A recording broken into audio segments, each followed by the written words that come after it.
Hello, I am Prithu Neog, Eshan's brother.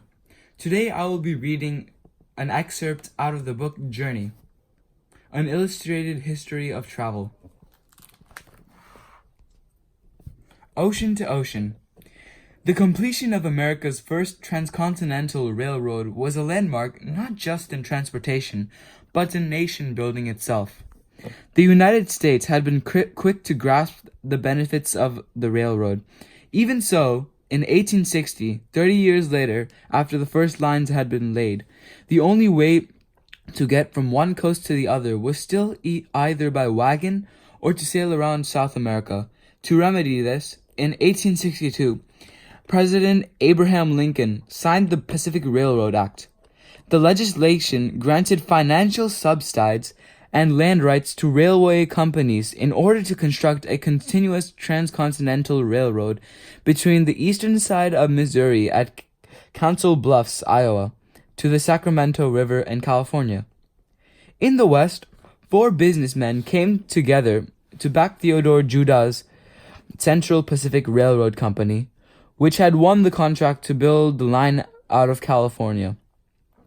Progress was slow, but by 1867, the toughest engineering challenge was overcome with the completion of a passage through the Sierra Nevada mountains at the Donner Pass, 7,086 feet above sea level.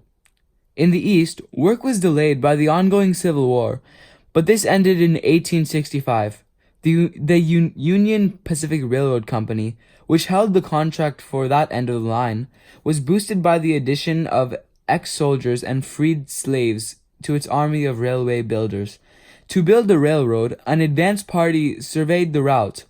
Then graders smoothed out the terrain, leveling earth, clearing rocks, and created embankments and bridges. Lastly, the track layers who put down the sleepers and rails. The government's contracts paid for each mile of track completed, so both companies competed to lay as much as possible. Eventually, Promontory Summit in Utah agreed on as the place to join the tracks, so it was there that the company representatives took turns hammering a golden spike into the final tie on May 10th, 1869. It was not just a railroad that had been united, but a country, and a journey that had been previously taken 6 months was now just possible in just a matter of days. I do not remember what any of the speakers said, but I do remember that there was a great abundance of champagne. Alexander Toppins, pioneer on the completion ceremony, 1869.